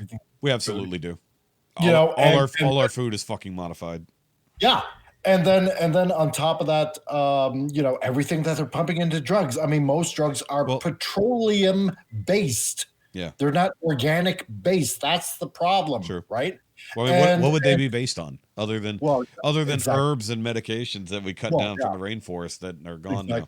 But you're right about eliminate all of that, and then you will find that your mind will start to clear up. Your body will start to do what it needs to do. You will end up having more energy. Yeah. You'll end up for some odd reason just becoming more creative. And then from there, unless you weren't creative to begin with, that might just be you. Exactly. That could just be your personality sucks. Well, that's true too. So, but I mean, then you'll find that, and a lot of people will end up finding that, hey, life isn't as bad as I thought, because you'll end up with your mind clear, because they say that there's a gut brain connection. There 100%, 100% is. 100%. What you put in fucks up what you have going on. Exactly. Once you clear up your gut, you will end up thinking properly. Once you start thinking properly, your perspective on life that everything sucks. No, it won't. So just as a personal anecdote, so I've been like I said, I've been having digestive problems, right? So I was literally taking lots of laxatives to try to just get my body fucking moving right, because I was getting so backed up, it was horrendously unpleasant, for all the reasons it would be, right? Not to mention, I was in a hospital because of that last year. Also, a side friend of the show, Wolfie from RHP, had the same fucking thing just happened to him. He had a fucking intestinal blockage and he had to deal with it for 3 or 4 days in the hospital as well. So, but what I'll say, since my gut has been so wonky, and I've been putting in so many things to help myself just shit, that I was definitely more tired. I was more cloudy. I was watching, and I had to watch what I was eating, so I wasn't eating that much. Not that I need much to eat, but I was purposely not eating a lot because I was feeling, food wasn't going anywhere. Right. And once I added some probiotics in the mix, I started drinking a vegetable vitamin mix that you just blend. Like, it's not AG1 that everybody advertises. It's a Bloom. So that's both vitamins, veggie stuff, and probiotics all in one thing. And I started doing that daily. And not to be a fucking advertisement for Bloom. If they want to sponsor, I will take it by all means. The shit's expensive. But I definitely saw a change. Well, once my system finally started getting cleaned out, especially once I was totally cleaned out for the colonoscopy, dude, I felt so much better.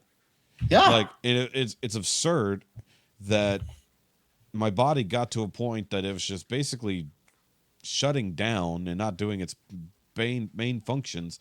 And that everything I was taking to try to get it to function again was making things worse. I mean, helping, but making everything worse in the process. So basically, for myself and for Jessica, on top of needing to alter our diet and definitely exercise, exercise, having a healthy gut biome is important. So she had some probiotic drinks, and while she was drinking those, I'll tell you what, her attitude was better and things were moving better. As soon as she ran out of that, things started going downhill again. Back down again. And I've told her, I was like, okay, so what we need to do, and she hates when I tell her what to do, but sometimes I have to because she gets stubborn. It's like, you need to do the same cleanse that I did to prep for my colonoscopy so that you can start over fresh with your gut. And then once you're there, the Ozempic can do its job. That was a mug falling off the desk somehow. Me hitting the desk knocked that mug off the desk, and I think my other computer is about to fall. So give me a second. I need to pull that back a little bit. Plus, on top of that, drink lemon water because that'll help even better. Yeah. So that can help some people for sure. But she's also got she has GERD, and then she also has reflux, basically the same thing. And perhaps that just comes down to the gut biome all being so fucked up because she takes so many meds. Yeah. And she even said the other day when we were talking about this, she's like, do I even need to be taking this med and this med? It's like, no. But it was just like, if this isn't controlling my lupus and they gave me something else, why am I still taking this? Exactly. I was like, and I told her, I was like, one, stop going to that doctor because you've been going in forever and he's done nothing to help you in the last 5 fucking years. Now, prior to the only thing he's getting is a big fat paycheck for pushing meds from a pharmaceutical industry. Yes. And so that's all that it is. And so prior to that, there was an improvement, but then with her diet and not smoke and continuing to smoke and everything else, things just slowly go downhill. And so I told her, I was like, we need to fix our diet. We need to exercise, no matter fucking what. It's like, because unfortunately, she is lazy. Yeah. She says, when I get home from work, I'm tired and I don't want to do anything. I was like, and I'm not. It's like, I have a physical job. It's like, it might be shorter than your job, but I'm still tired. It's like, if I want to come home and exercise, it's like, we already know due to our own experience that when we do it, we feel better and we lose weight.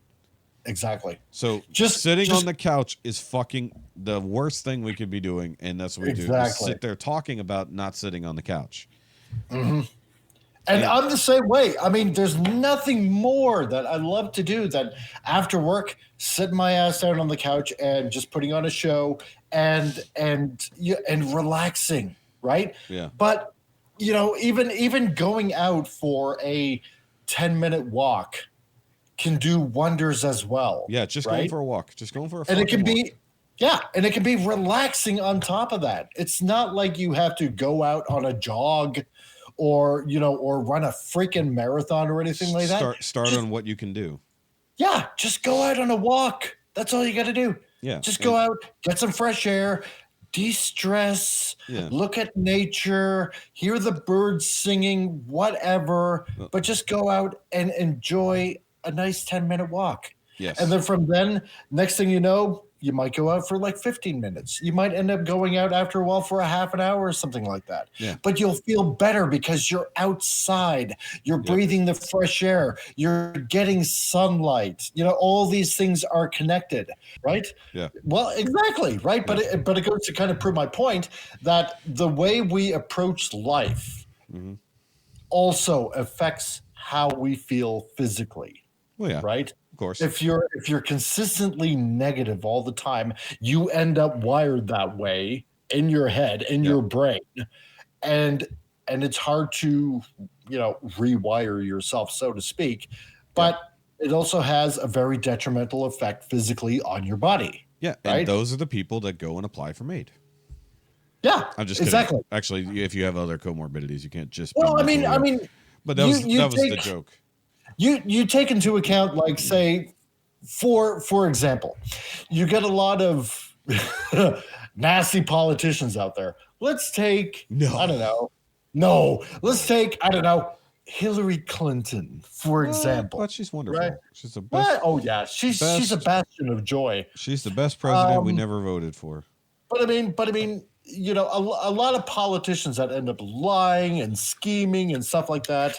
You just wonder.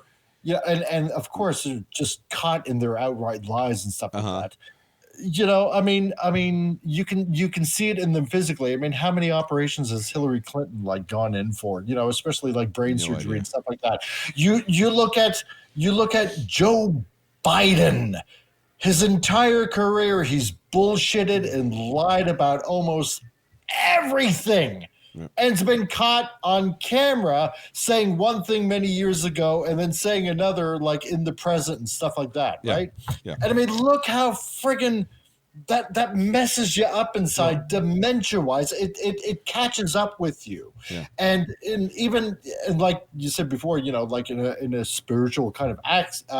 Being evil has an effect on your body. How weird. Well, exactly. It's like to take that a verse from the Bible, like the wages of sin is death. Yeah. Right? Yep. If you want to play in that court, Yep. right? Of being a malicious type of person and stuff like that, well, then don't be surprised that, you hit death sooner than anybody else. Yeah. But I mean, you find that more positive people out there in life tend to live longer lives. Yeah. Why? Except for the song that talks about the good dying young, but yeah, exactly right. That's anecdotal. Poor James Dean. But yeah. Well, let's be fair. There are probably some people who definitely lived too hard a life and died young. But there's some people that just passed because car accidents are a thing. But exactly. But look, going back to this whole concept of this suicide thing. Yeah. So just going back into that, it's just the idea that we now have world governments. Or I'm sorry, governments around the world. Let me speak somewhat correctly. I'm not jumping into some foil hat right now.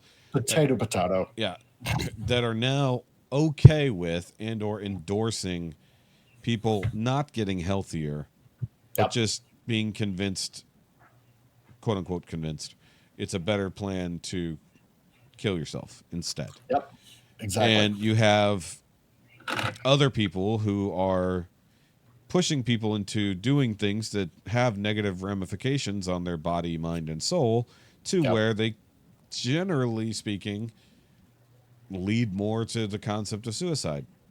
Yeah. Whether that's fucking up the hormones in your body or cutting off body parts to assume your mental illness on the outside.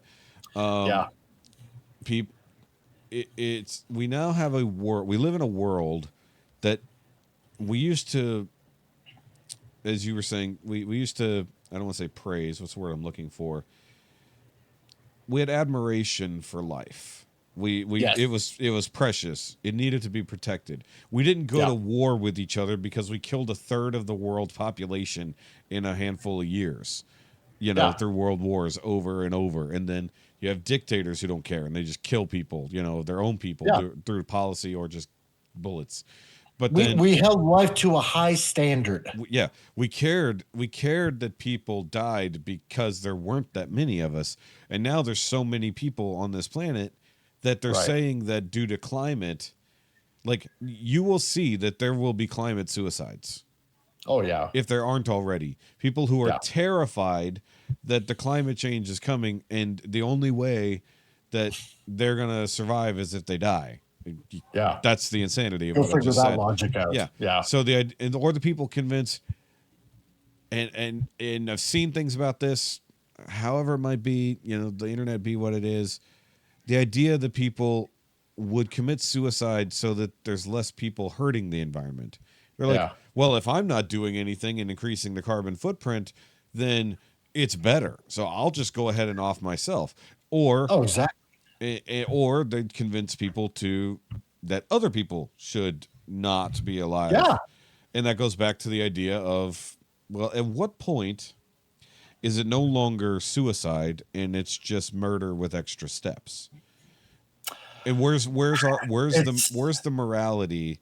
There's very little morality in purposeful death. Exactly. Like, to protect it's not people that is far one thing. off. Yeah.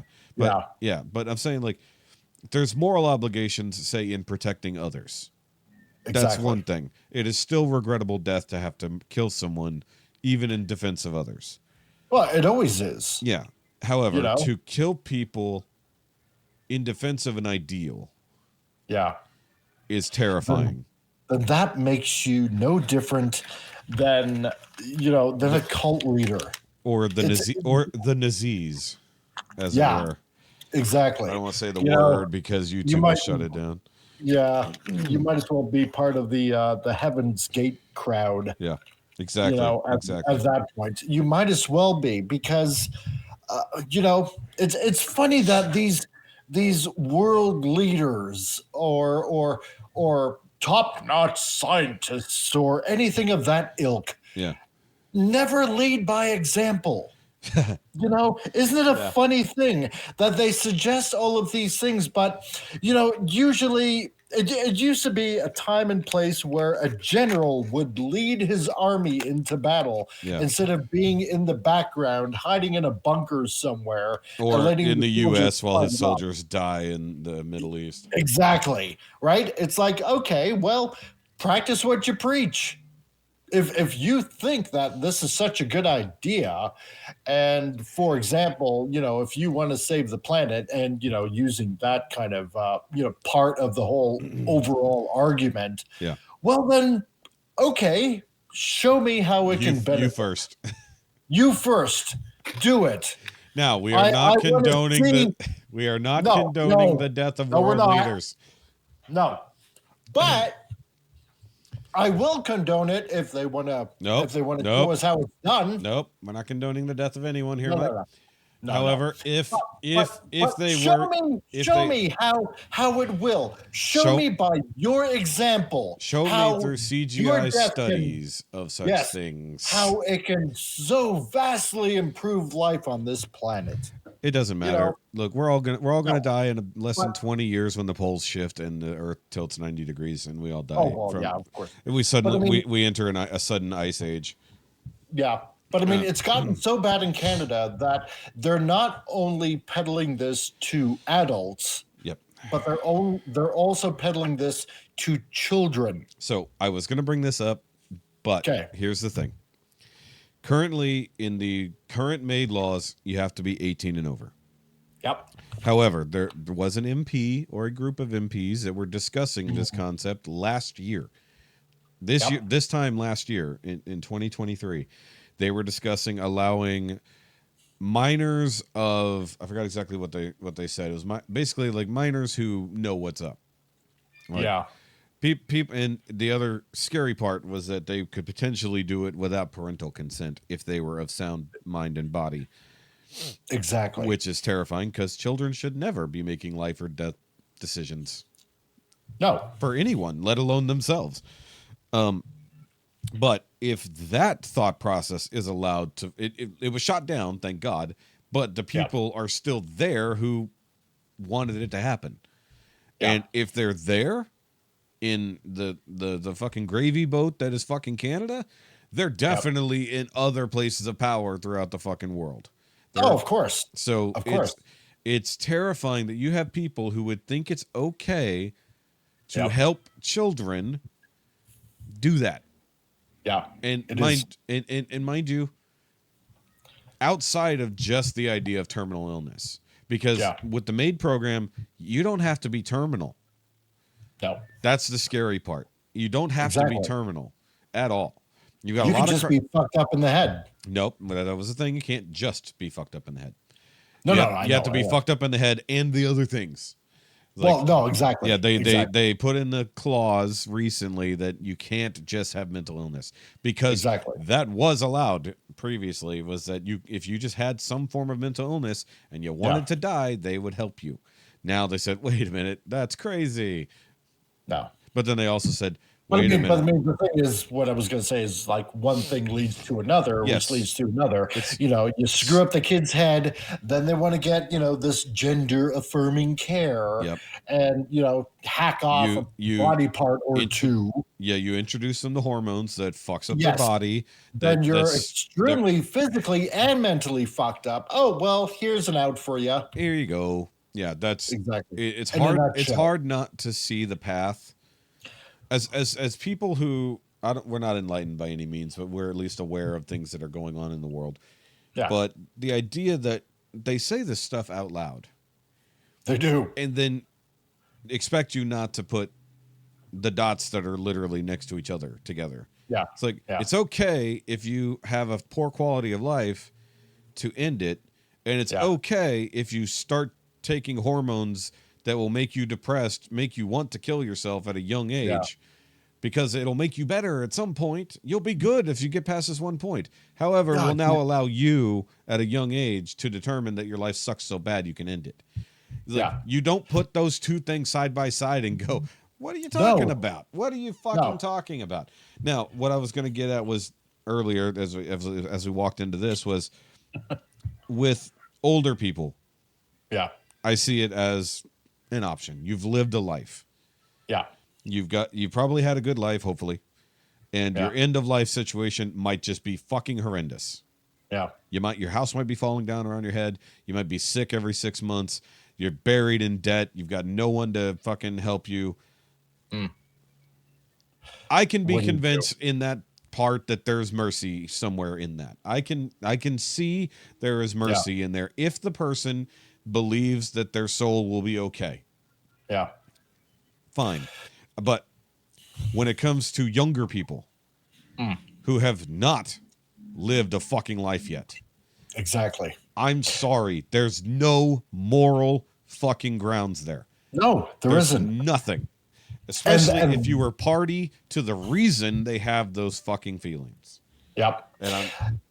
And that kind of brings it around to what happened in Alberta this past week, because our premier here in Alberta, Danielle Smith. Is that like a mayor? No, she's the I'm joking. It's like governor. The premier is basically like governor for the province. Exactly. Yeah. She put out a I don't know if it's a proposal right now or basically if it's a bill that she wants to pass, in the legislature here, essentially giving power back to the parents concerning their children and what they do, right? Instead of the schools or outside forces, mucking their heads up with certain beliefs. Let's put it that way. Right. Is this that essentially this is Danielle the Smith. Parents? Yeah. Okay. So I did a Google. That essentially she's giving power back to the parents to essentially take care of their own kids and what they should do. Yeah. Right. Pertaining to their lives. Right. And immediately, as soon as this was proposed, right, all of a sudden out of the woodwork, all these trans activists were coming out and the teachers unions were coming out. Oh, you're just looking to harm trans children and kids that want to transition. All of a sudden, they popped out of the woodwork, right? You're just against LGBTQ rights. It's like, no, has nothing to do with that. It's about putting the parents' power back to where it should belong concerning their kids' education and what they do to their lives when they're 18 and they're out of the house, up to them.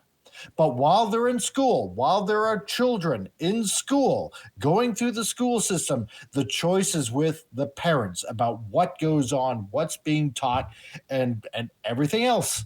But immediately they come out and saying, oh, this is going to kill trans kids. First of all, there aren't any trans kids, right? They're just kids. What you're trying to do to kids is to try to make them trans, right? You're trying to screw up, because how many times have we seen in school of them trying to push this whole friggin' ideology of, whether it's like using particular pronouns or no, you were born into the wrong body kind of stuff, blah, blah, blah, blah, blah, right? Yep. So she is also making it illegal for doctors to perform medical procedures on children under the age of 18. Period. Without parental consent? What? Or period? I'm just asking. Just period, Okay, right? Gotcha. That the children, that the parents have a say about what goes on with their kids. Yeah. That's it. And nobody else can push that but the parents. And everybody in the whole alphabet community is totally outraged, right? And every liberal's head across the country, their heads are exploding, saying, oh, it's such a draconian thing that she's proposing. It's like, well, wait a minute. First of all, the state doesn't own the children, okay? Yep. The teachers do not own the children, okay? That's why we are parents. They're under our safety, our protection, and what we choose to teach them in our homes, that's up to us. It's not up to you. It's not up to the state. It's not up to the school board. It's not up to the teachers union or anything like that. It's not up to you. It's up to the parents. And it's putting power back, like I said before, power back to the parents where it rightfully belongs, because they are our children. They're not everybody else's children to do what they will to them, right? It was 15 and under, by the way, not 18. Well, now it's being looked at 18 and under. Well, at least according to this, it was 15 and under, period, nothing. Right. 16 through 17, they don't need permission, but schools would have to notify their guardians that they're going to do anything like that. Yeah. So, I mean, basically, yes, parents are making decisions for their kids, not the other way around. Oh yeah, but yeah, you're right about the idea here. I'm all of a sudden there were rallies going on, like everybody in the LGBT community just protesting it's like, wow, look at all the groomers that are wanting to get at your kids to force their ideology onto them. Wow, thanks for marking yourself, guys. Really greatly appreciated, because we've seen time and time again that any of these people that finally realize they made a horrible mistake with their lives, and like what we were talking about, screw them up mentally, then screw them up physically. No wonder they want to off themselves. No wonder. Some of them might be perfectly happy with what they've done.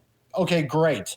But there are a lot of detrimental physicalities that end up happening along the way, right? Because the body thinks that it's a wound that needs to heal, and it never heals properly or anything like that. And you're in constant pain all the time due to whatever you've had done to your schmecky, And so, hold on, I got to read this. So this article that I'm reading, it's the Edmonton Journal. Oh God. Okay. So there's replies at the bottom, like you can do on these news sites. Yeah. So it says, people of Alberta, if you can't see it, get new glasses, as she is on her way to her next agenda of separating Alberta from Canada by means of putting such a divide between Alberta and the rest of Canada by whatever means she wants to. The only reason she's pushing this policy change is because of her meeting with Tucker Carlson, who, by the way, is now in Russia meeting with Putin. Tucker, Trump, and Danielle are so against the LGBTQ. Danielle's reason is her reaffirming surgery didn't go well when she went from Dan to Danielle. Is that remotely true? No. You just have to look at her. The UCPs, I don't know what that is. What is UCP? Basically the Conservative Party. Got it. Okay. Must be stopped. Sign any and all petitions and let's. Okay, now I see what it's saying. Okay. Let's take her to Supreme Court to send her a message. Pierre Poilievre doesn't stand a real chance with her ruining Amazon. So I love this idea that they're anti-LGBT. It's like, we're gonna have to wrap this up, but but the Edmonton Journal is such liberal trash. But it's just, well, I know, but I'm saying like these are just people commenting back. But the idea that what is that called when you just go to insulting people without bothering with facts and stuff? What is that called? Trolling? No, there's a term for it as use insulting someone as an argument. I forgot what that is. I forgot the terminology, but either way, straw man. No, it's something else. No, not quite. There's this very specific point of just using an insult as your argument, but like basically saying is like she's mad at trans people because she didn't transition right. It's like, okay, sure. But either way, the idea that someone is angry at this legislation. Sorry, I didn't want to go down this rabbit hole again, but no, it's fine. Be that as it may, parents are supposed to take care of children, and protect their kids so that they don't end up in fucked up situations. Whatever that might be. Not making a declarative statement other than don't fuck up your kids. Or if you fuck them up to the least possible degree. You know, because sometimes you just can't help it. You're a shitty parent or bad things happen, but that's what therapy's for, right? Either way. So, in the end run here, all I really wanted to say was there's the argument for dignity is always going to be there when it comes to this type of suicide, as we were discussing. However, if you have reached the point of life being so bad because you weren't taken care of well enough, whether that was by yourself or by the government or by other people, that you have come to the conclusion that ending your life is the only way out of it, then I do have sympathy for you. As someone who is a victim of his own mental problems and eating terrible food and being lazy, and I could have a better outcome of life if I just put down the bullshit and pick up some heavy weights, you know. Exactly. And I mean, there's no other real weird place to go with this. At the end of this, I kind of lost the train of thought at the end, but it's fine. But just the idea that the medical establishment at this point in our human history is more about declining health. And maintaining that decline rather than people being better. And we've reached a point that death is now an option because that establishment has led you so far down a road that your life fucking sucks.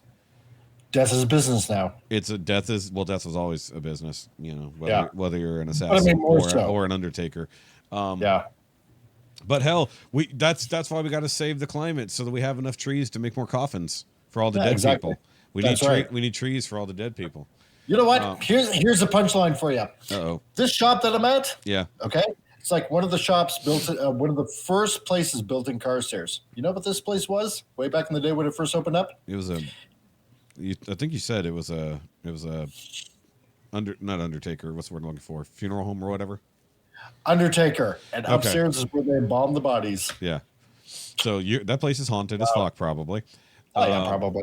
So either way, guys, I know this was a hefty topic, but let us know your thoughts down below, because I know we do have some Canadian listeners as well, or people from other countries perhaps. But Yeah, and also people who are at different stages in their lives. I mean, I know we have some older listening audience, and we have some younger stuff. We have people who are in our own boat, basically. We're our generation, as it were, that feel hopeless, whether that's in a medical situation or a financial one. And if the only hand that's sticking out to help you is literally the fucking reaper. Yeah. You need to fucking slap that shit away and fucking get your life in order somehow. Do something different. Be better. Do better. Whatever that might mean. And if there is no other way out, then by all means get right with whatever God you believe in, so at least you should be covered somehow in that. You know, it's like, I don't believe that it's ever a way out as somebody who wanted to end their life and never did, because I found ending my life to be infinitely more negative, for lack of a better term. And it's like I would do more harm than good. My suffering would end, at least on this earth, and everyone else who had to deal with that would now suffer for however long. It's like, and personally, I feel like part of a hell that people who commit suicide would be to watch their loved ones suffer because of what they did. Yeah. That's I kind of believe that as part of, if you go to hell for suicide, part of that hell is being shown the damage you killing yourself did to others. Yeah. And if you are a doctor who is medically prescribing death as a solution, I personally don't see you as sympathetic and merciful most of the time. It's like, because your job is supposed to be prolonging and improving life for people, not finding the fastest way to end it, especially if there's kickbacks. Remember that Hippocratic oath, do no harm. Yeah, we don't do that anymore. We do do harm for good. Exactly. That's why that's what trans surgeries are. Do harm for good. Exactly. Cause people permanent damage and permanent pain for a temporary problem. I mean, as we're closing off, I mean, I'm just going to add, look, to anybody that's going to be listening to this now, or listening to this on the rewind, or, wherever you are, literally explore every option out there. Every option. If you are feeling suicidal, there is somebody to talk to.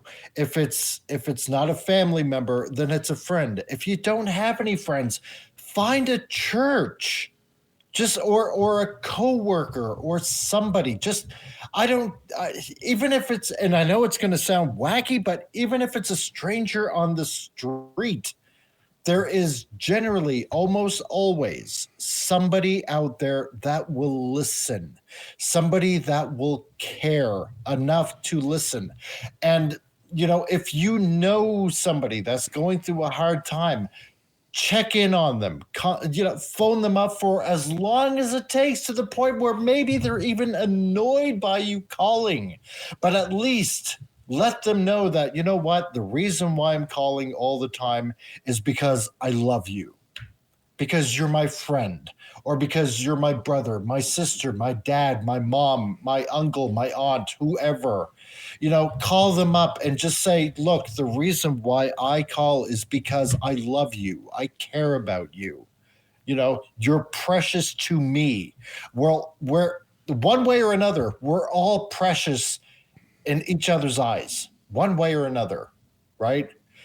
And I knew a guy who ended up passing away in his sleep. He had medical problems, and he was a good guy. He was a really good guy. And excuse me. And it shocked a lot of people. Yeah. And and you feel that sense of emptiness. And think about that. Really, honest to God, think about that. If you were to delete yourself, think about how everybody else that knew you would feel. Now, this guy didn't kill himself. I mean, he just passed away. But don't do it. You have a gift. And that gift is life. And no matter how bleak things may be, find somebody, talk to them. And if you know somebody, help them if you can. You know, we're essentially supposed to be all looking out for each other one way or another. And I know it's hard in our daily routines to do that, but if you can take 5 minutes of your day, just 5 minutes, you know, which is nothing, you know, you could literally turn somebody's life around. You can. And if you're fat like me, hey, that's like around 300 pounds. You know, get your ass off the couch, turn off the TV, go out for a walk for just 5 minutes. Then after a while, make it 10, make it 15. You know, you're going to feel better about yourself. Keep a positive frame of mind.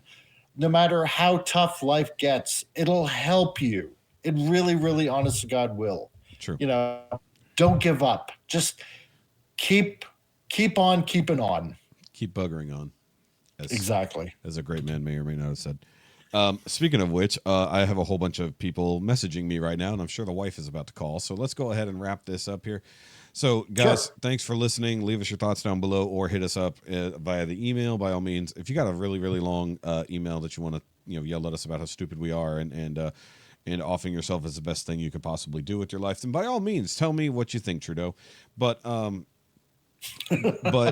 either way, you can follow me at all Shoky related things down below. You can join the Shoky Patreon if you want to see the uncut video version of this, where I stopped and went to the bathroom for 10 minutes and Mike had to attempt to fill in, but probably didn't.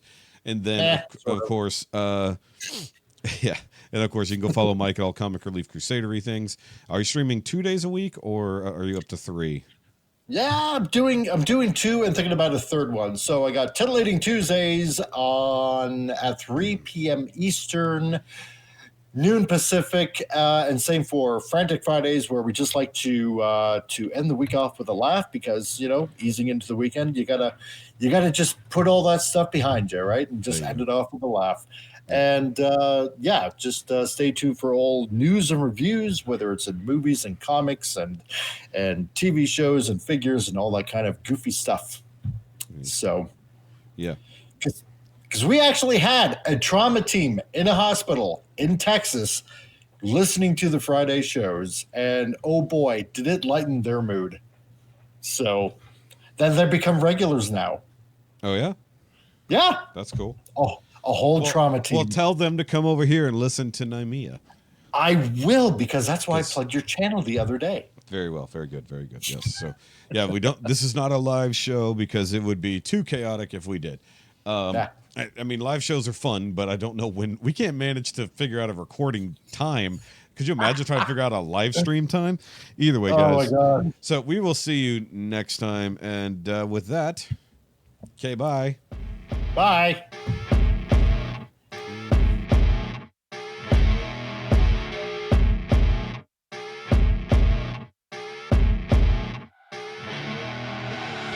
I see her rolling up, Uber black Cadillac, high heel boots and a sexy body full of tats.